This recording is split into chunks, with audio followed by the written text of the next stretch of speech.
Deepak Savanji, Ram Shindeji, distinguished guests on the dais, distinguished guests in the audience, into its initial stages of a launch through the media on awareness of this deadly disease called Hepatitis B.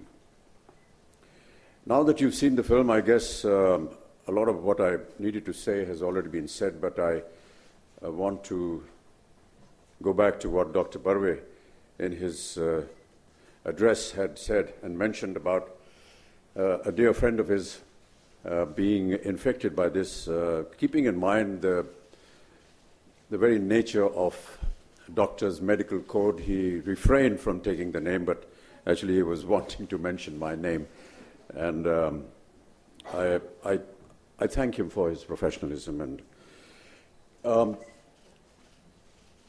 Hepatitis B, as I said in my film, came to me by accident. During the time of my accident in Coolie in 1982, there were about 200 donors whose blood was taken to be infused into me. And the Australian antigen hepatitis B had just perhaps 3 months ago been detected worldwide, and it was very new, and perhaps it was new for being detected also amongst various tests that were needed to be carried out before giving somebody blood, and therefore one of the donors was carrying the hepatitis B virus, which went into my system. I continued to function as normally as I would, and in the year 2000, after 1982, in the year 2000, almost 18 years after that event, through a very normal and regular medical checkup that Dr. Barve, who's our family physician, and me went through, we discovered that indeed my liver had been infected and that I had lost 75% of my liver. So if I stand in front of you today, you're looking at a person who is surviving only on 25% of his liver. That's the bad part. The good part is that you can survive with even perhaps 12% of your liver. But really, no one wants to get into that kind of a condition. The important thing is that it's a very frightening phrase to use on somebody when you say that he's suffering from cirrhosis of liver, because cirrhosis of liver is normally associated with alcohol. I am a non-alcoholic. But to have this stigma of being suffering from cirrhosis of the liver is quite frightening. And when Dr. Barve treated me, and we went through various tests, and we found that luckily, as fate has always been with me in several of my other ailments, there had been a sort of a remission, which meant that the virus had stopped eating into my liver, and having devoured 75% of it, it was showing some kind of mercy on the balance 25%. We went through a medical course, and I have to say here that during all my ailments and my medical history that I've had, I have always relied on the medical profession in my own country. I know that I have been in situations where I've had the means to be able to get treated abroad, but it has been my faith and trust in the medical profession and the doctors of India that I have always put my faith in, and I'm very proud of the fact that they've always done a marvelous job. So I want to congratulate them. Having said that, when we discovered this ailment, we found out also that we were in remission, but now and then I must admit that we have been going abroad to have a second opinion, so to say.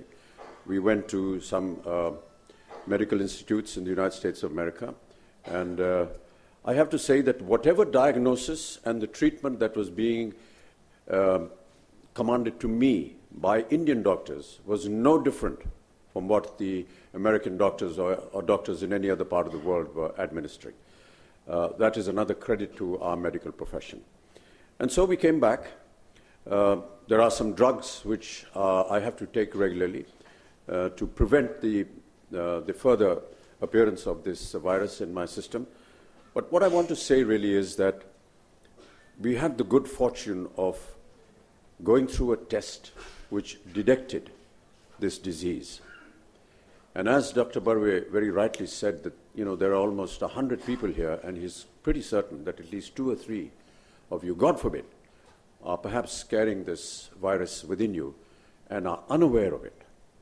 Awareness, ladies and gentlemen, is a very important factor in any one of these diseases. If we are unaware of what you're carrying, you can come to a stage where it becomes too late. And that is very devastating, and we must prevent that. And which is why Dr. Barve and a few of his colleagues came to me one morning, and we decided that we must do something about this. We set up a meeting with the Honorable Minister, Mr. Nada, and I must thank him for very graciously giving us an audience and listening to our issues, and almost immediately setting up a system where he not only accepted what we were saying, but designed a campaign which would take care of not just hepatitis B, but as we all know, the government of India has launched the Indradhanush campaign, which is the massive inoculation program that the government of India stresses upon, and hepatitis B is also included in that. So I want to really thank you, sir, for having taken our little plea to you and having put it into practice. I want to say that during the time when we worked for polio under UNICEF, it took us almost 8 years to get India completely free of polio. Today, India is polio-free, and it took us 8 years for this campaign to succeed. We went through many struggles, we went through many problems. I hope that we don't take the same amount of time for hepatitis B or for tuberculosis, which I work for. But really the point to make here is that some initiative has to be taken. And I want to thank the government of India, the government of Maharashtra, for having agreed to take this initiative on a massive scale and continue to work towards it so that in time to come, through the campaigns that you've just seen and several other efforts that the government is making and private companies are making, we will be able to make perhaps our country a healthier place to live in. When we talk about detection, when we talk about finding out whether any of you is carrying this disease, the one person that I really want to acknowledge are the workers that will go out into the fields to actually carry out this job. I know that the polio-free campaign had the backing of UNICEF, had the backing of all the states of this country, all the chief ministers cooperated. There was a voice, there were several people who I tagged along with me. We had Sachin Tendulkar come on for one of the campaigns, we had Shah Rukh Khan coming on for one of the campaigns, Aishwarya Rai came on for one of the campaigns. But we continued this process. And despite all the famous names and the efforts of the government of India and UNICEF, it was the worker that had to actually go into the deepest corners of our country to work and administer this dose. And I want to compliment the workers. So therefore, when we do start this campaign, Honourable Ministers, I would want you to perhaps pay a lot of special interest to the workers that will go out into the fields and work in this campaign, because they are the only and truly people who actually go and make sure that the campaign works, that it is spread out, it goes out to people. And if need be, if you can organize something, I'd be very happy to meet them and, give them my compliments and acknowledge that the work that they keep doing. I want to also state that we are all somehow or the other not conscious of the fact about our health. I know that there are various factors that keep us away, but detection, awareness is a very important ingredient in any kind of disease that you possess. Please do not hesitate to have your regular checkups. There are now various facilities available through hepatitis B, through tuberculosis, and the Honourable Minister, Shri Deepak Sawant, has just informed me while we were sitting in the ante-room about malnutrition. And sir, I want to commit myself to this very noble cause that you're starting and say that if you need my face and if you need my voice to propagate this campaign, I shall be more than happy to join you and see what we can do towards this very important matter. So do not hesitate to get yourself detected. I also promote diabetes through Mr. Keith Vaz, who is a Member of Parliament in the House of Commons in the United Kingdom, and we've done several inaugurations of vans which go out into interiors of India and, of course, in the United Kingdom, detecting people of diabetes. It's just a very small little test, but that's the point that we need to stress. It's no point coming after you've been actually diagnosed with the disease and reached a stage where perhaps there is no way to come back. But if you have yourself detected, there are ways and means in which you can be cured. One of the leading examples is right now talking to you. I was detected in time.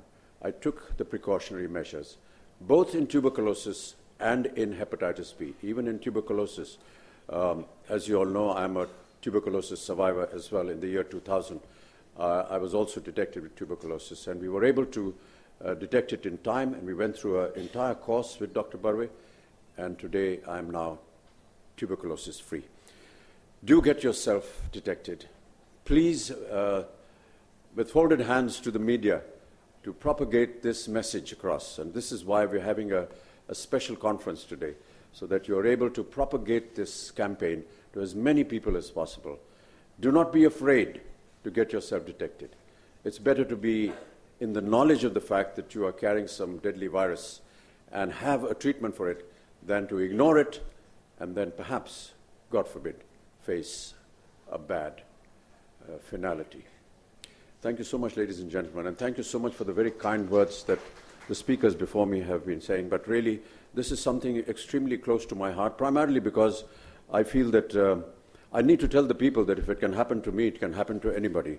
And that is, I'm speaking out of great immodesty here, I know, but I just feel that if there is a face and a voice to something like this, and if that face and voice is also a sufferer, then it makes our communication a lot easier. Thank you so much.